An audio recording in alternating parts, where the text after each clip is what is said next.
자, 안녕, 민규쌤입니다. 이어서 당나라 보도록 하겠습니다.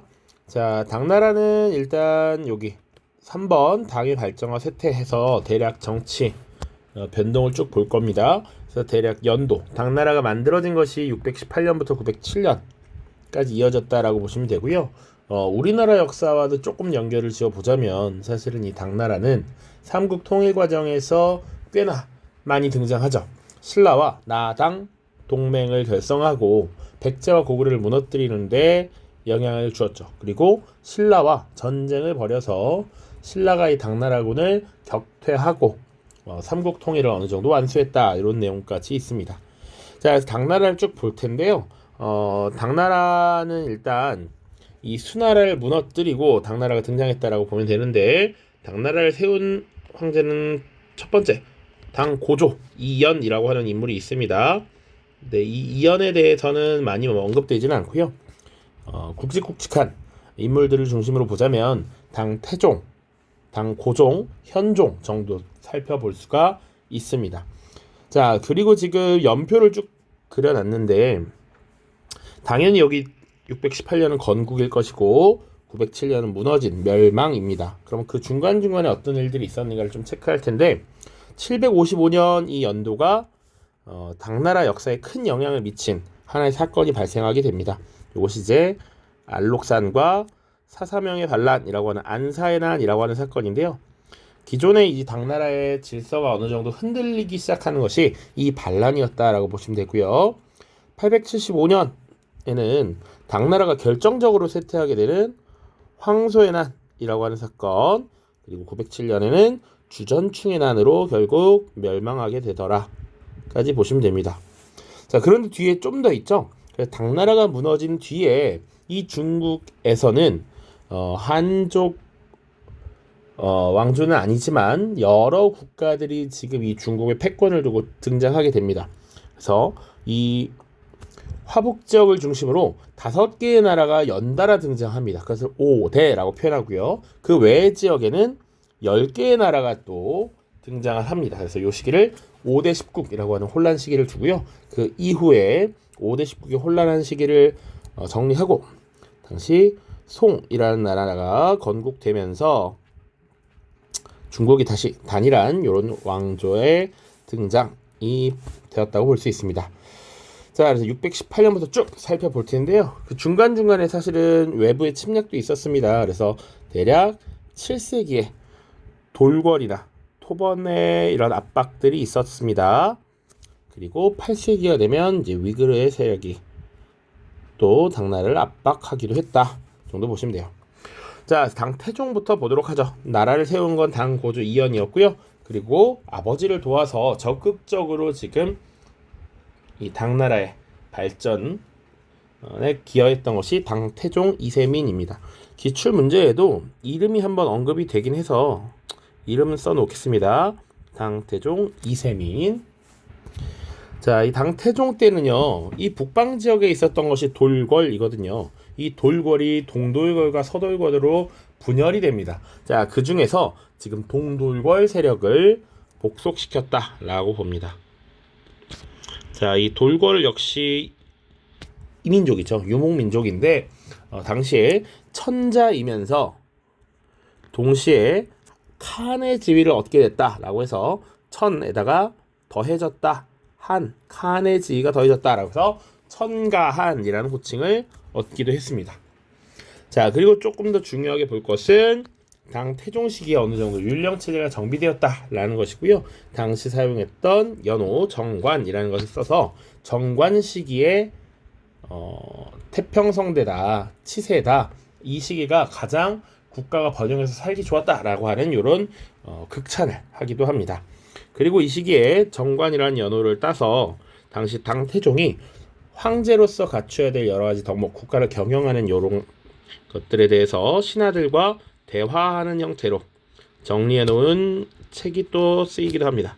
정관 정유라고 하는 책도 이 당태종 시기에 쓰여진다. 자, 그래서 역대 왕들이 이것을 보고 국가 경영에 대한 기본 틀을 잡고 배웠다라고 이야기하기도 하죠. 자, 그리고 사실은 이 시기가 대략 나당 동맹이 이제 체결되는 이런 시기이기도 합니다. 그리고 고구려를 침략하고 안시성 전투에서 패배한 것도 당 태종이고요. 자, 그다음 당 고종입니다. 나머지 서돌궐 복속시켰고요. 그리고 조금 더 우리가 친숙한 것이죠. 백제와 고구려를 정복합니다. 누구와 함께? 바로 신라와 함께. 그래서 지금 한반도의 역사에도 크게 영향을 끼쳤다. 그리고 나서 사실은 신라와 전쟁을 벌이게 되죠. 나당 전쟁까지. 자, 이렇게 당나라는 과거보다 더 넓은 영토 확장을 이루게 되고요. 그 넓어진 영토를 어떻게 다스렸냐면 그 정복한 지역의 지배자를 이용해서 간접 지배하는 형태를 취했습니다. 그러한 간접 지배 방식, 이런 정책을 기본적으로 기미 정책이라고 해요. 자, 기미 정책과 관련해서 자료를 조금만 그 자료가 오래 빠졌습니다. 자, 기미 정책. 그래서 보통 소나 말 그 콧뚜레 같은 거 있죠? 그런 걸로 잡아 끄는 걸 기미 정책이라고 합니다. 그래서 그 토착 지배자들을 임명하고 그들을 통해서 간접 지배하는 형식을 기미 정책이라고 한다. 그래서 해당 지역에 도호부라고 하는 것을 설치합니다. 자, 그래서 요 기미 정책 꼴 일종의 간접 지배 형태다. 그래서 고구려를 무너뜨리고 그 지역에 안동도호부라는 것을 설치했었고 웅진도독부 이런 거 설치했었습니다. 자, 그리고 이 이후에 현종 시기가 되면 나름 또 국가에 어느 정도 기틀을 마련한 전성기가 됐다라고 보시면 됩니다. 자, 그러나 그 와중에 분명 이민족에서 돌궐, 토번들의 압박 이런 거 있었습니다. 그래서 돌궐은 정복을 했고요. 자, 이 토번 세력과도 기본적으로 조금 안정적인 국제 관계를 유지하기 위해서 당시에 이 이민족들에게 화번공주라고 하는 것을 보냈습니다. 그래서 평화를 유지하기 위해서 지금 이민족들에게 파견한 여인들이 있었다. 그런 것들을 화번공주라고 한다. 그냥 기억해 두시고요. 그 이후 현종 때 보겠습니다. 자, 안사의 난이라고 하는 이 사건이 일어났던 것이 현종 때고요. 그러나 이 안사의 난이 일어나기 전에는 굉장히 현종 때도 살기 좋았다라고 전해 있죠. 그래서 당시 연호를 따서 개원해치라고 표현합니다. 자, 그러나 이 현종이라고 하는 왕이 오랜 기간 지금 제위하면서 국가의 어떤 시스템이나 이런 것들이 점점 흔들리기 시작합니다. 자, 대표적인 사건이 있는데요. 일단 외부 세력과의 충돌이 있습니다. 바로 탈라스 전투입니다. 자, 세계사에서 기본적으로는 한 세계와 다른 세계가 만나는 걸 굉장히 중요하게 여깁니다. 그래서 요거 기억해 두셔야 되는데요. 당시에 이슬람 세계의 아바스 왕조와 지금 전투를 벌이게 되죠. 당시에 이슬람 제국이었고요. 이 아바스 왕조와의 전투에서 패배합니다. 자, 패배함으로써 당시 비단길 한 무제 때 장건을 파견하면서 개척했던 이 비단길의 주도권을 상실합니다.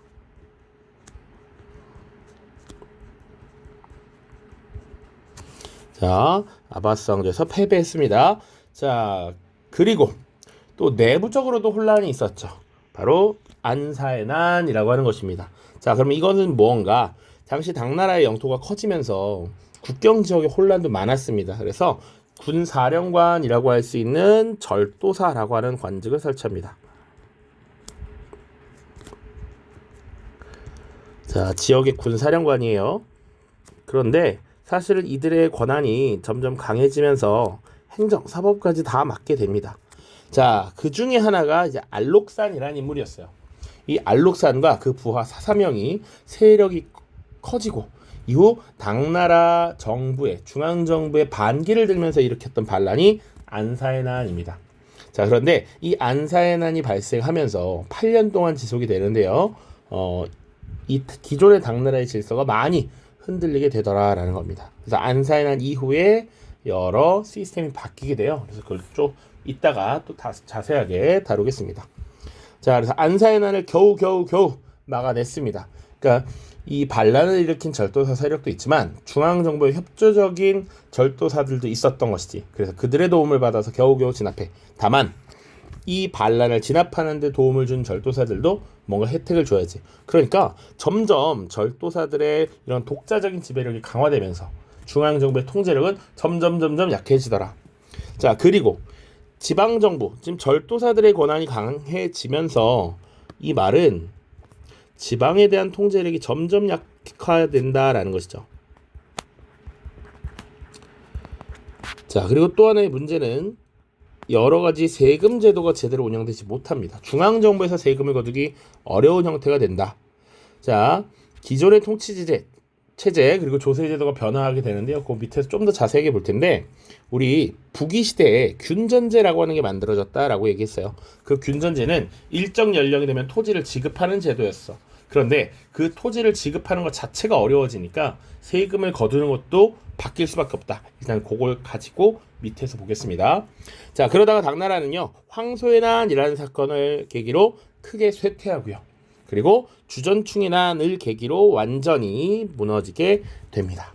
그 이후에는 이제 5대 십국시대가 전개되죠. 그래서 5대는 당나라가 무너지고 나서 화북 지역에서 등장한 5개의 나라, 연달아 등장합니다. 후량, 후당, 후진, 후주, 후주, 그 5개 맞죠? 후량, 후당, 후한, 후진, 후한, 후주, 요 5개의 나라고요. 그리고 그 외 지역에서 10개의 나라가 지금 등장하고 있더라. 자, 그래서 요 시대를 5대 십국시대라고 혼란한 시대라고 보고 있습니다. 자, 그러다가 나중에 5대 마지막이었던 후주라는 나라의 절도사였던 쌍기라고 하는 인물이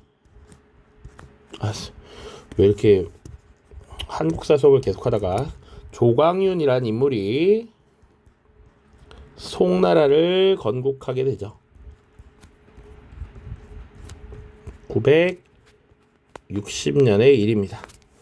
자, 후주의 절도사 출신 조광윤이 송나라를 건국했다. 이렇게 이어질 겁니다.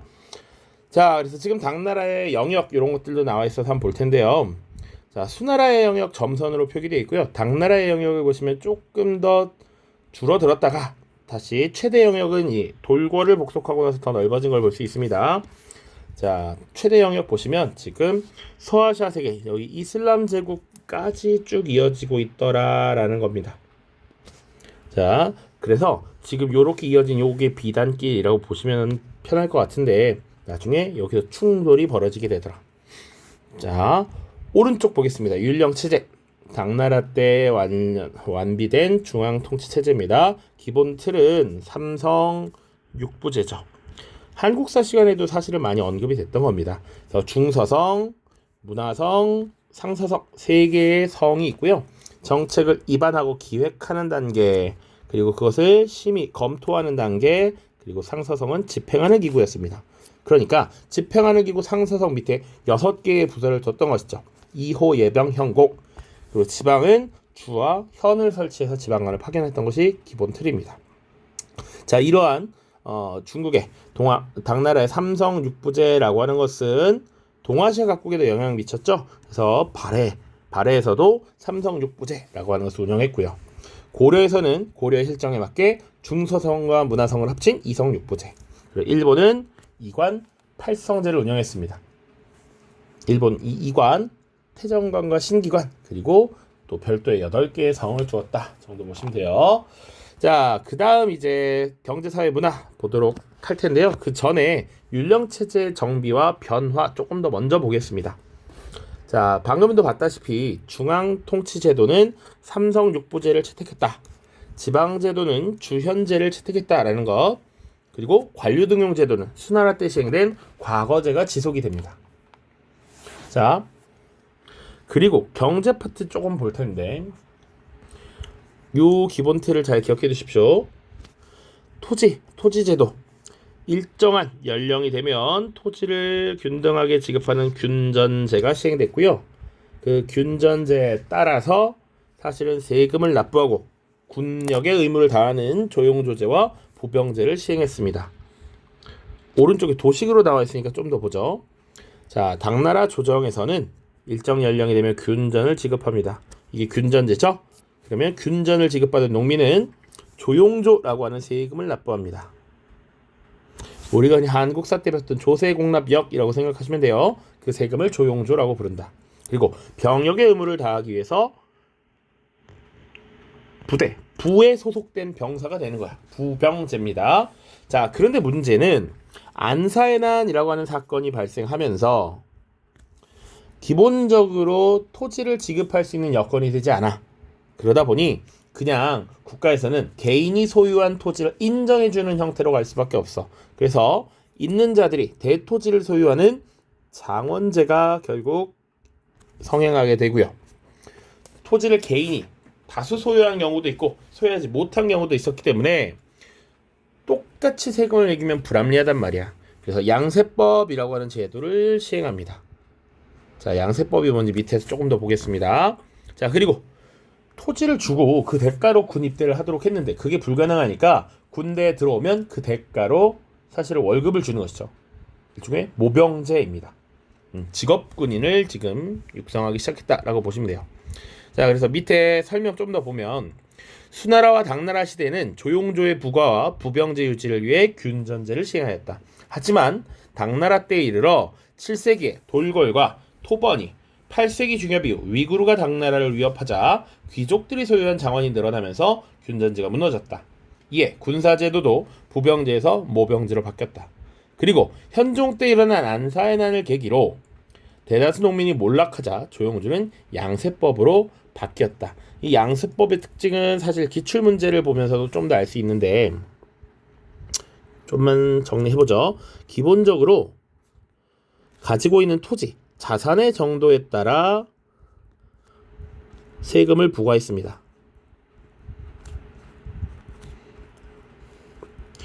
그러니까 국가에서 1년간 사용해야 될 예산이 있겠죠. 그 예산을 정하고 그 예산을 이제 분배해서 세금으로 매기게 되는데 자산의 정도에 따라 세금을 부과하도록 하고 1년에 양세니까 2번 세금을 냅니다.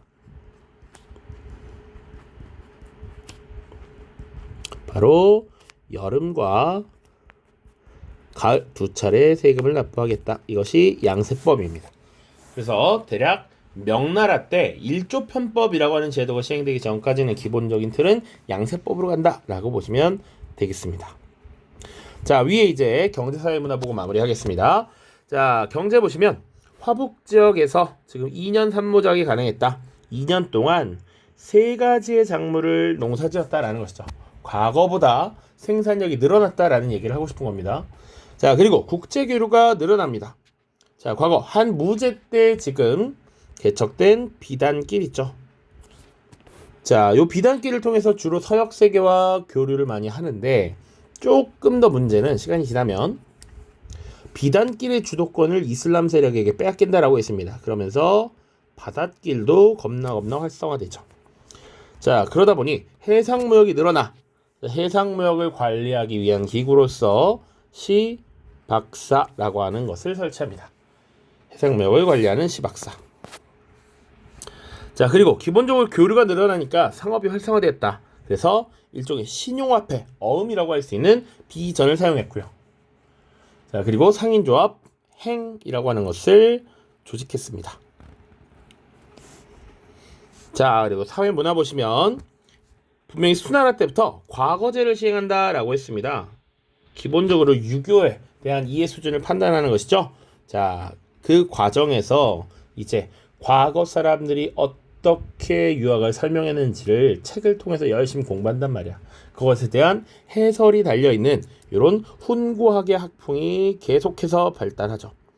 그러니까 한나라 때는 기본적으로 진나라 때 분서 갱유 때문에 남아있는 자료가 많이 없어. 그거에 대한 해설을 덧붙여야 했는데 그 훈구학적 전통이 당나라 때까지 이어졌다라는 겁니다. 그래서 이 훈구학의 끝판왕이라고 하는 것이 바로 공영달의 오경정이라고 하는 책입니다. 이 책의 이름은 잘 기억해 두세요. 자, 훈구학의 끝판왕이야. 총정리했다라고 해서 보통 훈구학을 모두 모아서 그동안의 결과들을 모아서 총정리했다, 집대성했다라고 표현해요. 그래서 이 오경정이가 과거 시험에 있어서 수험서로 활용이 되었습니다. 책 제목 자체가 다섯 가지 경전에 대한 바른 뜻, 바른 해설이라는 의미니까요. 훈고학을 집대성한 공영달의 오경정이 보시면 되겠습니다. 자, 그리고 이 시대에 불교도 발달합니다. 현정법사, 우리 서유기의 주인공이기도 합니다. 자, 의정이라고 하는 승려들이 인도를 직접 갔다 오고 그리고 불교 경전을 들여오는 이런 모습들을 보였다. 자, 그리고 이 시기에 귀족 계층이 크게 성장합니다. 대토지를 소유한 귀족들이 등장하면서 귀족들이 향유하는 이런 고급스러운 문화가 발달합니다. 대표적인 것이 시였습니다. 시. 이 시는 기본적으로 한자로 쓰여졌잖아. 한자는 뜻이 굉장히 다양합니다. 뜻 글자이기 때문에 하나하나 다 외워야지만 글을 쓸 수 있어. 자, 한자를 아는 것 자체가 일반 백성들은 어려운 일이었고요. 그리고 심지어 운율을 맞춰야 되지. 한자로. 그러다 보니까 웬만큼 학식이 있지 않으면 할 수 없는 것이었습니다. 그래서 이 백과 두보의 시, 요거 굉장히 유명했다. 자, 실제로 이 시가 굉장히 유명했기 때문에 당나라는요, 시대 구분을 할 때 시가 어떻게 발달했느냐에 따라 당나라의 시대 구분을 하기도 합니다. 자, 뿐만 아니라 국제적인 문화도 굉장히 발달하죠. 왜냐? 굉장히 대외 교류가 활발했고 외국 사람들이 당시 당나라의 수도였던 장안에 적극적으로 오는 이런 모습이 나타납니다. 특히 그걸 가장 잘 알 수 있는 것이 외래 종교가 유행했다라는 것이죠. 그래서 당나라 수도였던 장안에 보면 이 외래 종교의 사원이 많이 건립되었음을 알 수 있습니다. 자, 원래 페르시아의 종교라고 할 수 있는 조로아스터교, 불을 숭상하는 이런 모습을 보입니다. 자, 그리고 마니교, 그리고 크리스트교의 일종인 경교, 이슬람교 사원들이 수도 장안에 모두 지금 들어와 있었다. 자, 그래서 당시 수도 장안이 국제도시로서 성장을 했었고, 그리고 대표적인 문화유산으로 당삼채, 대진경교, 유행중국비 이런 것들을 볼 수 있습니다. 자, 당삼채. 자, 여기에 지금 당나라 때 만들어진 채색 독이에요. 도자기 그릇입니다, 이게.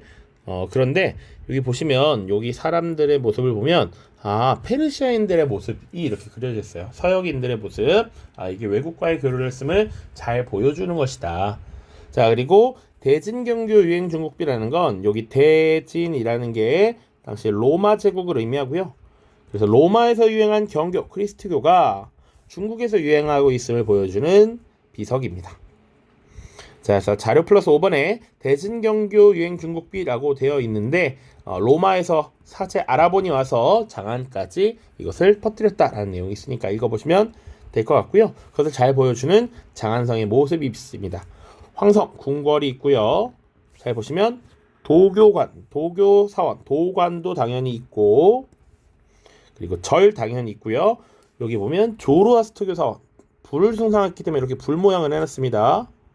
조로아스터교 사원도 있고요. 그리고 많지는 않지만 경교 사원이 있죠. 크리스트교 사원, 경교 사원이 이렇게 존재하고 있다 정도 보시면 되겠네요. 그래서 당나라는 굉장히 국제적인 문화가 많이 발달했다는 것이고, 왼쪽에 지도 한 번만 마지막으로 보면 지금 탈라스 전투라고 하는 것에서 지금 당나라가 패배했다.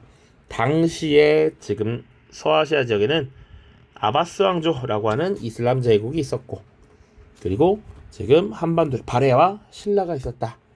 자, 그리고 여기 점 찍혀 있는 게 도호부입니다. 도호부를 이렇게 설치하고 사실은 그 지역의 토착 지배자를 통해 간접 지배하려는 이런 모습을 보였다라는 것까지만 살펴보시면 되겠네요. 찐막. 자, 탈라스 전투에서 패배하면서 당시 포로로 잡혀갔던 이 중국인들에 의해서 아라비아 지역에 제지법, 제지술이 전파되었다라고 하는 것이고, 그리고 아까 비단길의 주도권을 상실했다라고 얘기했습니다. 그러면서 해상무역이 발달했다라고 했죠. 그래서 바닷길이 활성화되었다. 그 과정에서 이제 송나라 때가 되면 이런 항구 도시들이 겁나 커졌다라는 이게 나올 겁니다. 바닷길이 발달했다까지 보시면 되겠네요. 자, 오케이, 여기까지 하겠습니다. 문제 풀고요. 그 다음에 이제 송나라로 넘어가도록 하겠습니다. 안녕.